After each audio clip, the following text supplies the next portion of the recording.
معانا حد مهم جدا جدا جدا جدا، اعتقد ان مفيش حد في القاعه دي كلها مش عارفه.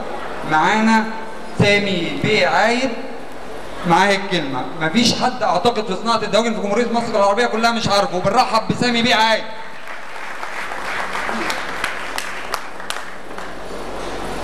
بسم الله الرحمن الرحيم.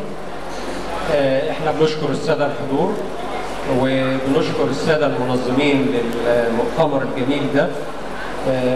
صناعه الدواجن فيها تحديات كتير.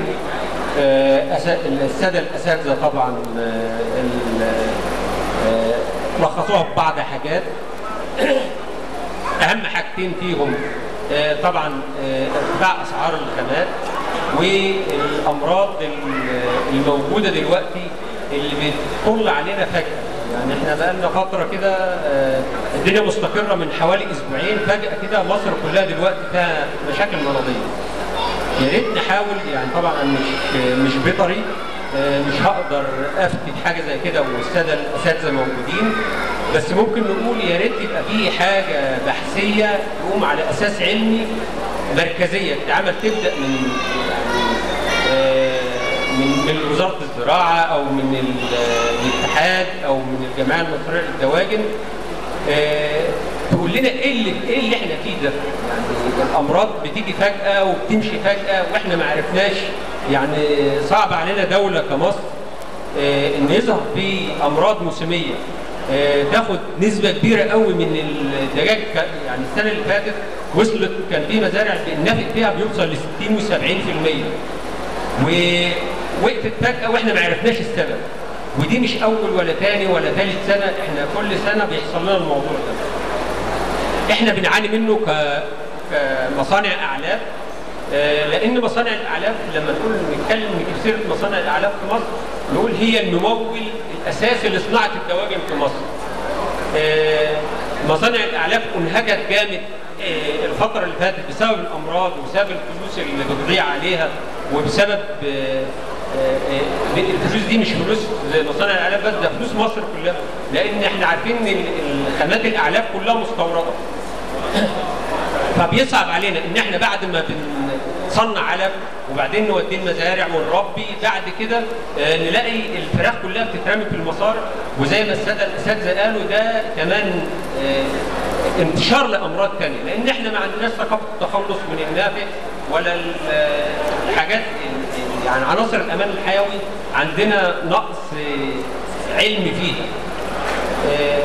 بالنسبه للامراض يا ريت ان شاء الله مركز بحثي يقول لنا ايه اللي عندنا، ويبقى فيه يتبنى الاتحاد الموضوع ده، لان موضوع مهم جدا ان فلوسنا بتضيع في المصارف، فلوس مصر والعملات الاجنبيه اللي احنا عندنا ندرة فيها بتضيع في المصارف.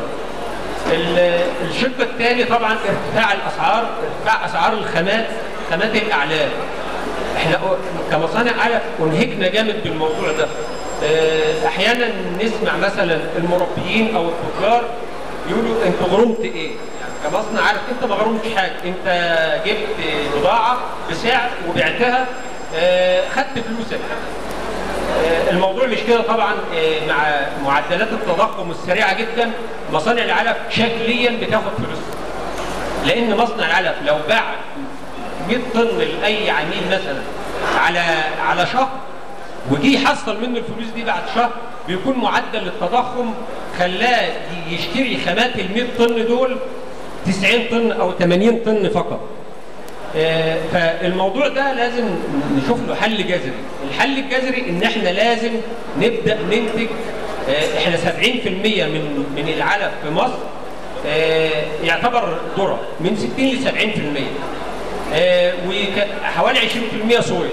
واحنا كظروف مناخيه في مصر احنا نقدر نزرع الحاجات دي، ومع تحرير سعر الصرف بقى انتاج الذره والصويا في مصر بقى اقتصادي جدا. لان انا عملت تجربه السنه اللي فاتت، كان طن الذره بيكلفني حوالي 2400 جنيه. طبعا كان السنه اللي فاتت كان طن الذره المستورد حوالي 2000 جنيه 2100 جنيه، فكان اقتصاديا ان انا ما ازرعوش. النهارده طن الذره لو رفع تكلفته شويه بقى 2600 جنيه، بقى المستورد دلوقتي حوالي 3800 جنيه.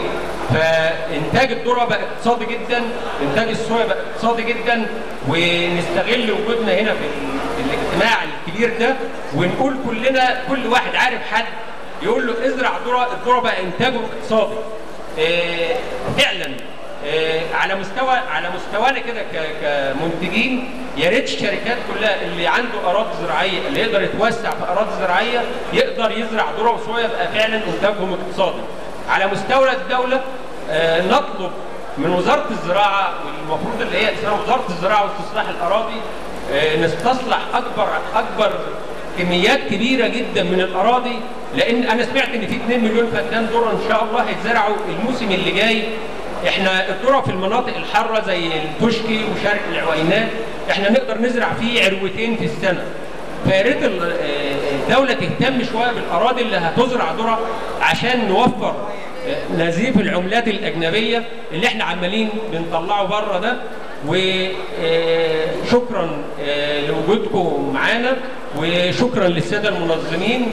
ونظرا لضيق الوقت انا كان نفسي نشرح الموضوع الاقتصادي بصوره اقتصاديه اكتر، لكن شكرا لكم ومعلش طولنا عليكم.